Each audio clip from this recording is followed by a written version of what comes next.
Bill Skarsgard gives a terrifying new take on the shape-shifting Pennywise in the latest adaptation of Stephen King's best-selling novel It, about a group of young misfits terrorized by an evil presence in their town. Yippee-ki-yay movie lovers, it's Jan here, and today I'm going to take you behind the scenes of the new big screen version of It and reveal some freaky facts and intriguing secrets about the making of the movie.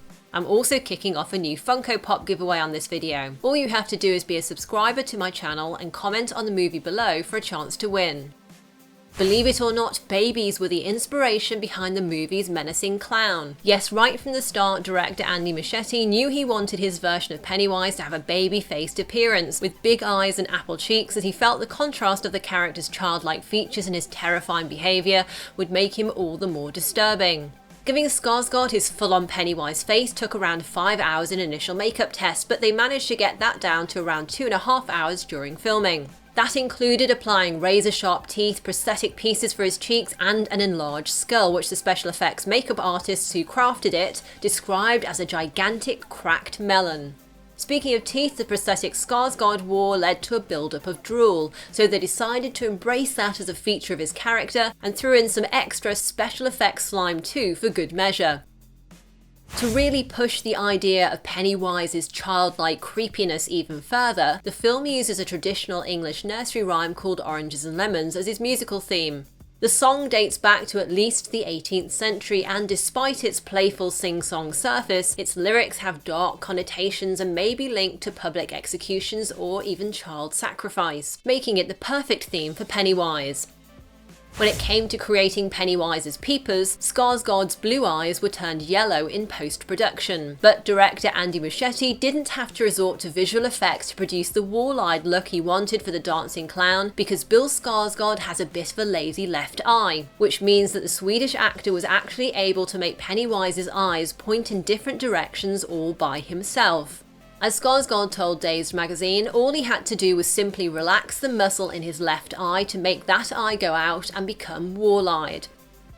As for Pennywise's clown suit, the director wanted to avoid what he thought as the cheap look of 20th century clown costumes. Instead, his instinctive choice was for a costume that reflected more of a bygone era. So to highlight the fact that Pennywise has been terrorizing the inhabitants of Derry, Maine for an incredibly long time, his suit combines features from the Middle Ages and the Renaissance, as well as the Elizabethan and Victorian periods. And that childlike freakiness of the character is highlighted once again by what the movie's costume designer has called the doll-like quality of his costume, while the washed-out colouring of his clothes makes him almost like a shadow.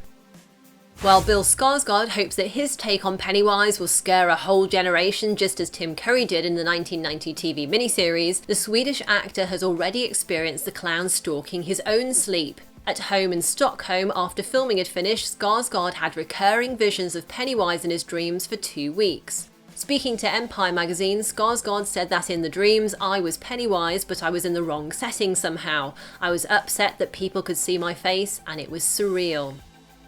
The first time the movie's young stars actually saw Skarsgard as Pennywise was about a month into the shoot, during a scene they filmed together where he creeps out of the fridge. The filmmakers decided to keep Pennywise hidden away from the young actors until the last possible moment, as they wanted to create a real feeling of tension, so their initial reactions were as fresh and authentic as possible. For some of the actors who play the preteen members of the Losers Club, bringing to life their characters required some extra training, not in acting, but in how to ride a bike. According to one of the movie's producers, some of the young leads weren't so hot when it came to pedal power, so to make sure they looked like naturals when it came to cycling on screen, they were given lessons. In fact, that was just one part of the 3 weeks the young cast spent together getting to know each other before filming began. The idea was for them to establish the kind of bond they needed to portray on camera, so they spent lots of time outdoors swimming, riding bikes and playing practical jokes on each other, as well as having movie nights and karaoke sessions. On top of that, because the film is set in the 1980s, one of the producers also made the young actors an intro to the 80s booklet, with facts about movies, music and video games, as well as how people talked and the clothes they wore. Though I'm guessing that Finn Wolfhard already knew his 80s stuff thanks to his starring role in Stranger Things.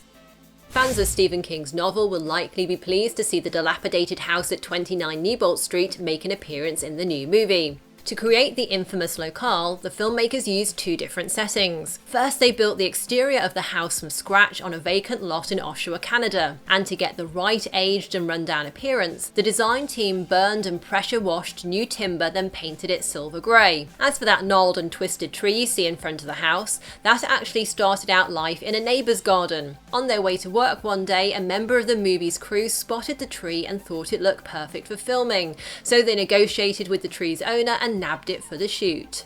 As for the interior of the house, that was shot in an existing home whose owner gave the crew carte blanche to make changes to creep the place up for filming. Those changes included exposing the home's original Victorian details, coating the walls with crumbling plaster, poking vines and dead leaves through broken windows, covering other windows with specially made Victorian-era newspapers, and generally filling the place with dirt.